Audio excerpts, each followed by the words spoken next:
All right. Hello, ladies and gentlemen. Welcome back to the Samurai Brothers. This is episode 48 of our podcast. And Matthew, so things have calmed down on the sumo side, but fortunately for us, we do have a new chapter of One Piece out today. And I would have to say that this chapter, again, with a lot of flashbacks that, Oda puts in, he gives us a swell of information, fills in the mythos of One Piece, and so and how certain people were coming together. yeah, so it's going to be interesting to see how it goes. So without further ado, we'll jump right into that for today, and then sounds like you did watch a couple of movies recently, but we'll have you give your thoughts on one of those today if we have the time. So let's jump right into One Piece episode 1156. So one thing I did want to note on the cover art for this week's chapter, I noticed that it does have from the Roger Pirates, obviously Roger and Rayleigh and Scopper.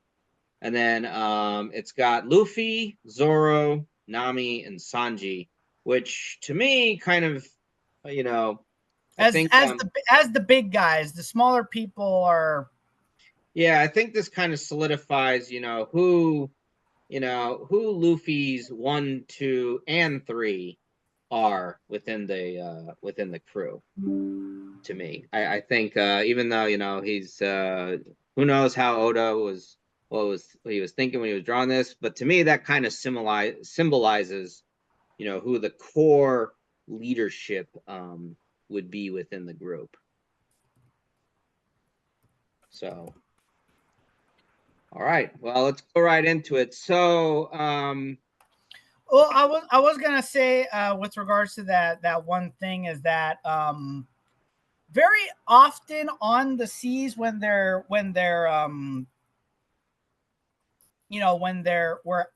out, Nami is the one who's essentially in charge of when they're traveling and they're navigating. So right, it's one of those things where Luffy knows,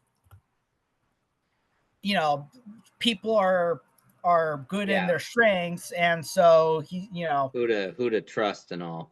yeah, who to trust, and so he leaves when they're out there. It's what's his name? It's Nami's navigating. Jinbe is steering. Frankie's making sure that the ship's okay, and everyone else is following orders. So Yep. So we go into, so here's a very interesting start to the chapter, because like Grand Line Review was pointing out, this flashback is supposed to be a Loki flashback, talking about what happened all those years ago with him and Hildine's father Harold, which we did get into that, and then we got into the fact that, hey, the Rocks pirates, we finally get that glimpse of Rocks D. Zebek, and then the big revelation that he is the father of Blackbeard. But now we're throwing in another layer, because now we're seeing an additional pirate crew being featured, none other than what they're calling a group of idols who have roamed the seas. Uh, Probably a lot of people's favorites, which are the Kuja pirates of Amazon Lily. Um, and they're called yeah. I was gonna say they're called the Kuja Pirates. which kind of makes sense because this chapter, at least in English, is called Idols.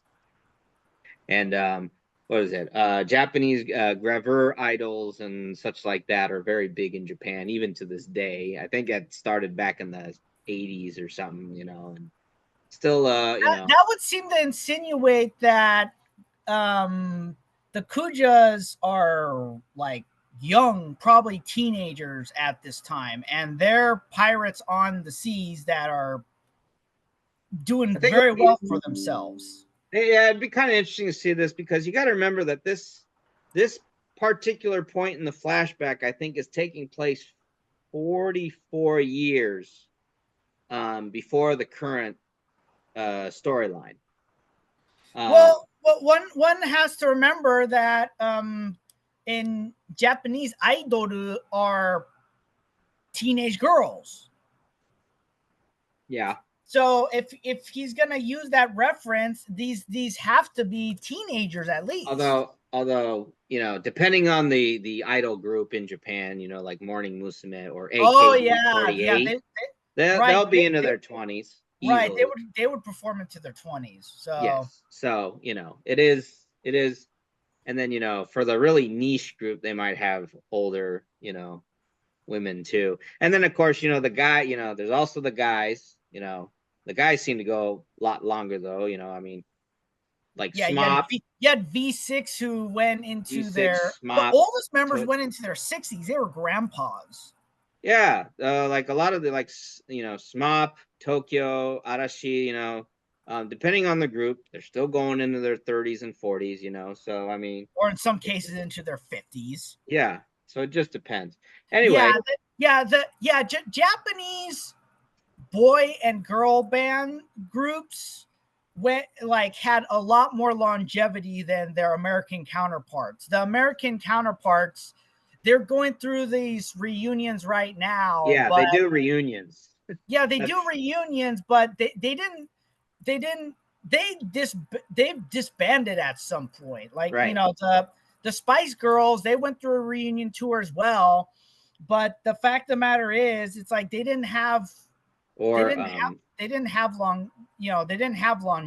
and or like Backstreet Boys and latter groups like Dandy Kane also didn't have a whole lot of longevity either. Yeah. So it's one of those things where in the American, but that also has to do with the fact that you've got with the Japanese, groups are, there's more strength in the group mentality versus in the US, where individuality is a lot more of a favored trait. Not that there are not individual singers in Japan, like what's her name?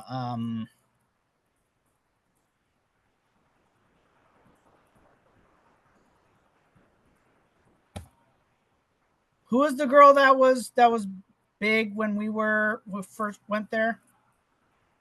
You talk about Ayumi Hamasaki? Yeah. Hamasaki Ayumi. Yeah. So it's kind of a. Yeah. So anyway. Anyway, sorry, we mohold. So we are first introduced to the captain of the Kuja Pirates and also the Empress of Amazon Lily, Gloriosa, in her young form. Obviously, and we can see that at that time, her personality didn't really differ much from Boa Hancock, and so that probably is a trait among the captains / empresses of the Kuja Amazon Lily occupants. And obviously people I have a question. How do the Kuja reproduce? Well, supposedly, I think it's if you go onto the wiki on One Piece, they go off, and it's not just we'll get into this a little bit later, kind of keep it spoiler free for now. But the thing about the love sickness, obviously that applies to the empresses of Amazon Lily, but the wiki says how there will be girls from Amazon Lily who wander off or go on adventures, and then they hook up with guys outside, and then they come back pregnant. That's so do they have basically 100% female birth rate?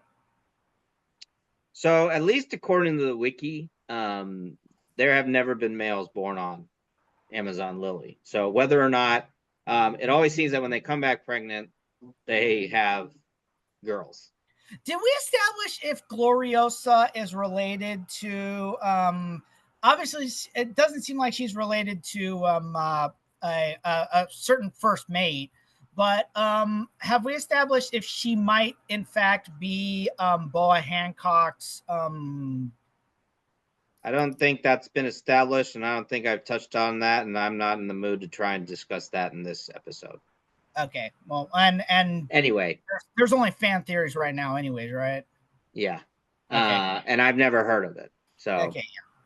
So obviously, a lot of people going gaga over Gloriosa, and The then Marines in particular. Yeah. But then and then we've got an introduction to Tritoma, who was in a SBS established as the Empress before Boa Hancock, and here she is at a very young age. She's brought fan letters to Gloriosa, but then Gloriosa points out that there seems to be a really big fan letter pile in the back.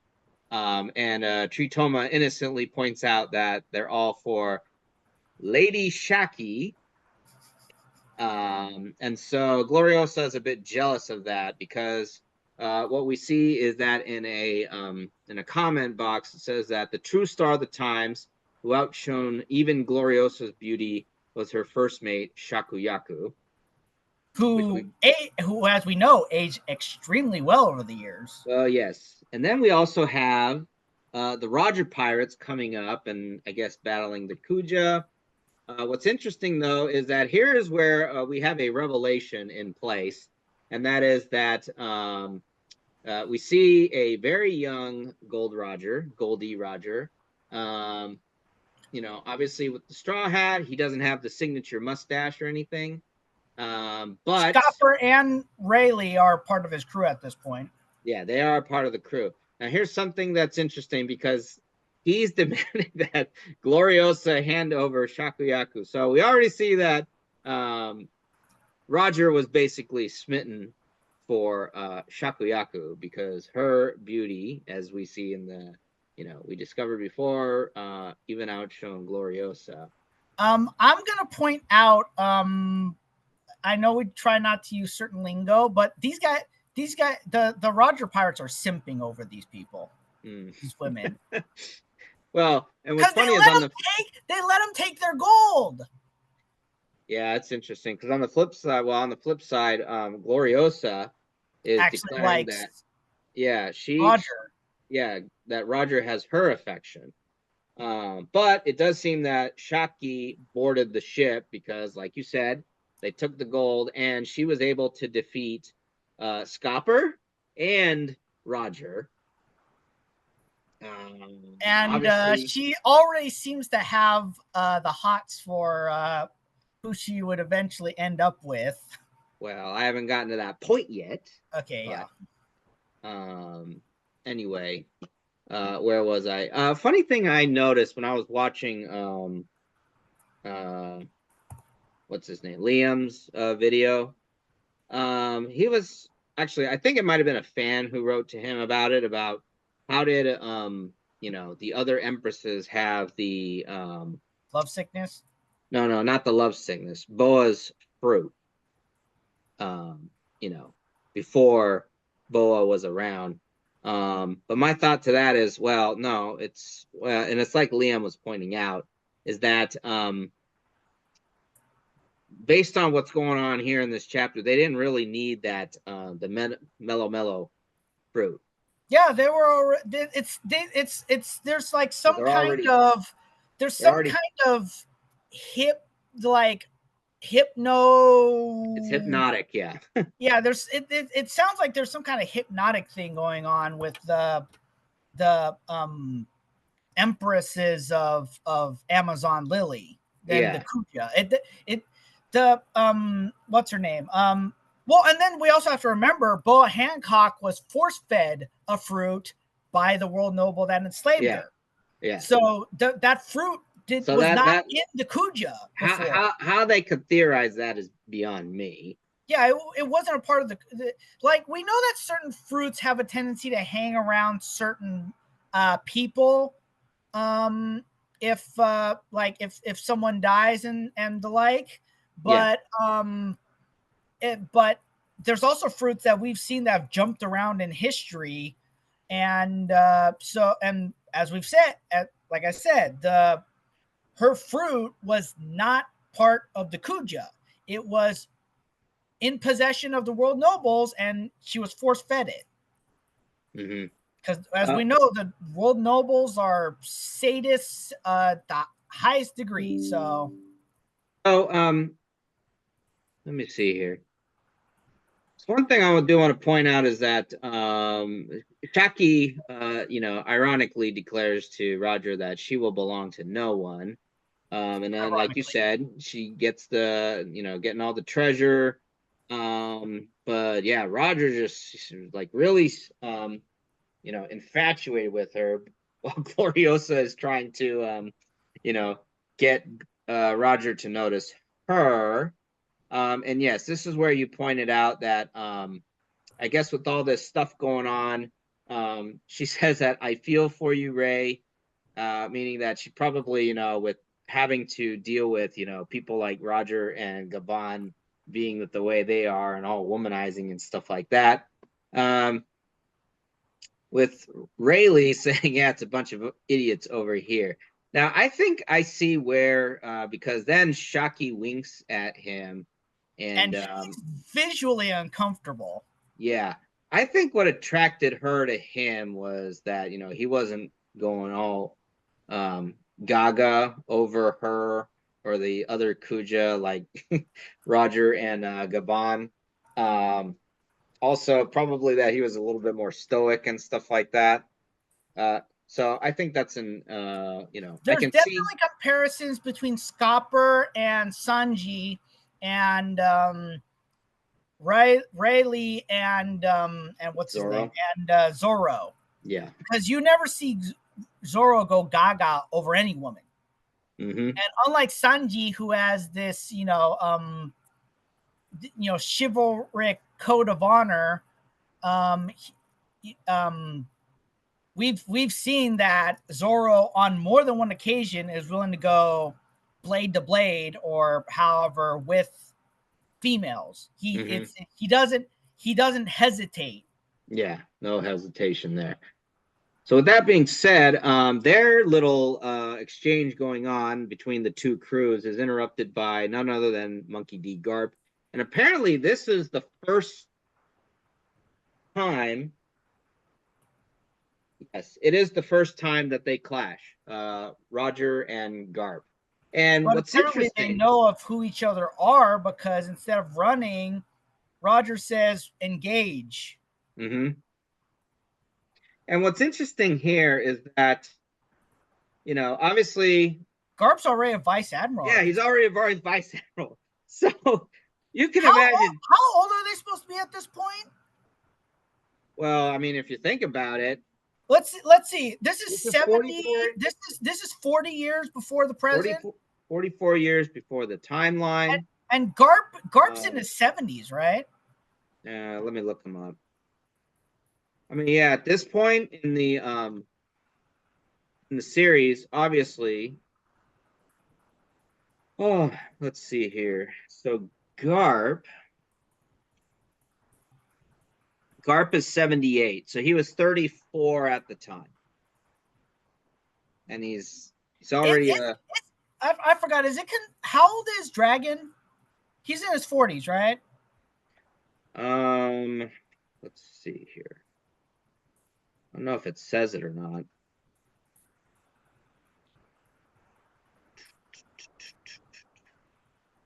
Dragon.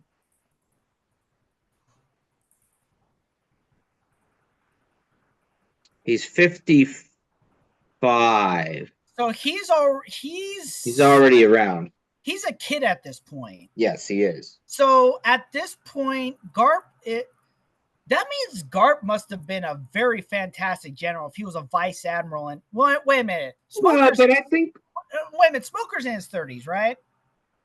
Yeah, let me 37, 38, something like that. Yeah, I think Smoker, I think got to. Yeah, Smoker's 36. Yeah, so I guess it's not out. It's not. Yeah, it's not unusual. it's unusual for our world because you do not see vice admirals in any navy unless they're like a nepo baby of a dictator, as you know, in So, their well, I third think, in well, as a vice admiral. well, You don't in the real world, for star ranked officers. 3-star. Well, no, I think just any. Well, because here's the thing. At least what I know is that there's a quota that they have to fill, right? So someone gets promoted, like let's say someone's a lieutenant commander in the Navy and they're going to get promoted to commander. Well, then that spot is opened up. So, I think it's like you have a certain number of 04, 05, E6. Yeah, it pyramids up. You're only going to have one. Well, I don't know how it is now. I think right now they have 2 or 3 4-star admirals. They have no 5-star because Right. that was a World War II thing. Right. So I think there's like maybe 2 or 3 to command. Like, I know that they still have like separate fleets, like the 5th Fleet, 7th Fleet, stuff like that. But I think the commands are based off of coast. Right. So you'll have like 1 4-star for the East Coast, 1 for the West Coast. Kind of those, I think. But I think, yeah, in this world it's way more leaning towards merit. Obviously, like when Smoker, he got promoted, really fast and all that. Or like Tashigi. Within the timescape, he goes from a captain to a vice admiral in 2 years. Yeah. Same thing with Tashiga. She was like a sergeant major, and she got. I forgot. Was he a wait a minute. I forgot. Was he promoted to Commodore after? Yes, he was promoted to Commodore before the time skip. Okay, so the Alabasta arc. Okay, so he went. So he went 3. So he refused the other rewards, but he accepted the promotion. Right. Because he was just like, I'm not going to accept something I didn't accomplish. Well, and then Tashigi also, she was a sergeant major or something like that, and then she made captain within the 2-year time frame. And then you look at Kobe, who was a cabin boy. Because wasn't she a lieutenant? I think she made lieutenant. She made it. Yeah, she got promoted. She got commissioned to non-commissioned officer because of Alabasta. Right. Yeah. So it's very. I would have to say it's very merit based how they promote in the One Piece world. Yeah, because I'm not gonna say there aren't politics involved in the modern U.S. Navy, but it's still very merit based. I understand that in certain other countries, militaries like China in particular, the PRC, it's very easy to advance via politics because, they haven't had any wars in 50 years or something like that. So, right. It's easier based off of merit to get promoted in the One Piece world very quickly because, as you pointed out, Kobe. What was Kobe before the time skip? Was he a lieutenant? No, he did not. He wasn't commissioned when they met up in Water 7. Yeah, so he went from enlisted to a captain. That's during the time skip. That's something like 4. Oh, that might be more than that. That might be like 5 or 6 ranks. Well, just remember that his actions of valor at the Rocky Port incident were what saw him promoted. Oh, right, yeah. So, yeah, it's kind of these happenings that sees people get promoted, it seems. So that's what we're seeing so far. So yeah, I guess this chapter chronicles the first clash between Roger and Garb. But apparently they were already legends. You know, at this point, I guess Roger had been making a name for himself. Obviously, Garp, the fact that he's a vice admiral already at this point, it just makes me wonder how many times he's declined getting promoted to admiral, and that makes me think that, you know, he had to have known about the whole thing with the world nobles for a long, long time. Well, especially he could have passed up when Rox killed that admiral. He could have passed that up. Right. Yeah, he could have passed up probably like I'm gonna throw this number out. He probably could have passed up promotion 20 times. That's Yeah, because a number. That's that a rank, number. That's a number I'm throwing out there. that rank is in the One Piece world is the only one where they have a set number. Yeah, because we don't know how many. There might be a set number of vice admirals, but we've seen there's a lot. And considering how, you know, how big the One Piece world is, and how they have to cover everyone, well, all these different places, and yet it took the full force of the Marines just to battle against the Whitebeard pirates and their allies. Yeah, that was the full force of the Marines. You know, having brought that up, that isn't you know, something that that what's it called, that Grand Line Review brought up is the video that the Reverie, because of the combination of the world of the what was the Whitebeard War called? I think there's like a number of names for it, but I believe the official English translation is the Paramount War. Yeah, you had the Paramount War, which depleted Marine ranks. You had the World Draft, which depleted local armed forces ranks. And then you had the Reverie, which depleted ranks as well, which was why you had this massive revolutionary movement going that happened. Yes, that's right. And you have to imagine that one of the things that's probably going to shatter the world government's hold is probably going to be that final war, because if they lose, you've lost any semblance of control. And even if you were to hypothetically win that war, which we know probably isn't going to happen, yeah, because it came at a you have no one else to draw from. You've drawn from all possible people that you possibly can. Oh wait, so the Paramount War is apparently what they translated it in the Viz translation. At least on the wiki, it's known as the Marine Force Summit War. So that's an interesting. Yeah. So we need a. Well, yeah. Well, I think we're gonna finish this chapter because now we're starting to run low on time. So I think this is gonna be a central chapter discussion episode for today. So yeah, to kind of finish out how things. The reality is, as we talked about beforehand, the movies were just to fill. The movie reviews were just to fill in time, but we seem to have filled in the whole time. So okay. It looks like Garp and Roger clash. Yeah. Now here's something. Garp is using hockey. And so is Roger. Yeah, but Roger's using a sword. So one thing Liam pointed out on GLR is that Roger appears to be a swordsman also. And we obviously saw that when he clashed with Whitebeard.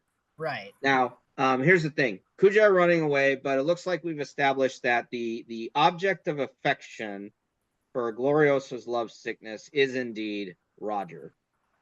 And yeah, she's hit love sickness. Right, she's hit love sickness. So, you know, it says later Shakuyaku took the mantle of Empress. Her popularity reached heights never seen before. So I guess what we can assume at this point is that in order to cure her love sickness, Gloriosa abandoned her post And I guess the way that she felt that she could get close to Roger was that if she joined Rock's crew, because probably Rock's, who knows what Rox was trying to achieve at that point. But that's where we're going to get into with the next. Well, part. he still could have gotten her in the crew via what's it called? Via a Oh yeah, Davy back fight. via a Davy back fight. Yeah. So we now go to Elbaf. Looks like Loki tried to. Obviously, his dream right now seems to be that he wants to join Rock's crew. But he went in a not so sturdy boat, and he almost, he fell into the ocean. He basically tried to pull a Luffy, but Yeah, without the proper preparation. yeah. So he does get saved, though. Obviously, a lot of people, get mad and stuff. Now Ida asks if Loki wants to live with her and Hildine, which both brothers say no to. Ida's a saint. Ida's got a giant heart of gold. Yeah. She's just it's like there's so many people who did not deserve her, but yeah, so that's why I know right now that we still don't know if she's alive or not, but I'm sure we'll find that out later on. I'm still holding to that fan theory that she's the one who's been talking with Loki via Den Mushi. Yeah, that'd be nice. So Rock, what's interesting is that Rock somehow he's got this idea that Harold is the key to a lot of what he's trying to accomplish, because it says that every time Rox came to invite Harold to join him, Loki begged and pleaded to join his pirate ship and never got his way. So who knows how many times Rox visited Elbaf. Now we do get that. Now we go to what is the future Fololed Island. Right now it's called Pirate Island in the flashback, and they are visited by a person named Kyo, the Hitman, who will be known as the future Silver Axe. And then he is going to join Rock's crew, right? Yeah, because he was mentioned as I forget which flashback it was, where he was mentioned as a part of this trio, and I think it was when Sengoku was giving his, information dive about, the Rock's Pirates. And I think it was Silver Axe who had been the one who had been in charge of Fololed before Blackbeard took it over and established it as his base of operations. Right. And we then see that Rox does Charlotte Linlin has joined the crew at this point. Yeah, it is interesting. Rox opens up the eyes of the skull. Yeah. So it's the current iconic. Rox points out that he's got 2 devil fruits that he wants, and I'm kind of wondering based on this if this is what Teach had always been after. There might be a genetic element in here, so it's possible that Rox was capable of consuming and using 2 devil fruits, and he passed that trait, that genealogical trait on the Teach. Right. Because Teach has the Gura no Mi and the Yami Yami no Mi. Right. And then we also see that Captain John is pointing out that he wants to find Galila. Charlotte Linlin saying that she can't find any of that information. Obviously, we got Strusen, who has been Linlin's partner in crime. Oh, and Kaido's on at this point. Kaido's on it at this point. Then we're introduced to a newer guy, a fishman named Barbell. Hasn't he been a background character in? I think that it was pointed out that he was a background character. Now, this is where we see that Kaido is truly a cabin boy. level because he suggests that Rox defeat Harold and make him submit to him, in which Rox gives a nice kick to the face to Kaido. So we see that Kaido is truly a cabin boy at this point in the game. Yeah, and he's saying, it's like he was saying, you could leave. Yeah, it's funny because I think what we're seeing here is that Rox isn't necessarily like pure evil. You know, he's not necessarily pure evil like how He's like world government. he's like Luffy, and he's like, yeah, he's like Luffy. He's got a goal, and he's like a force of nature with a goal, essentially. So I think he's willing to go to a bit more extreme measures Oh than yeah, because Luffy. Luffy won't kill people.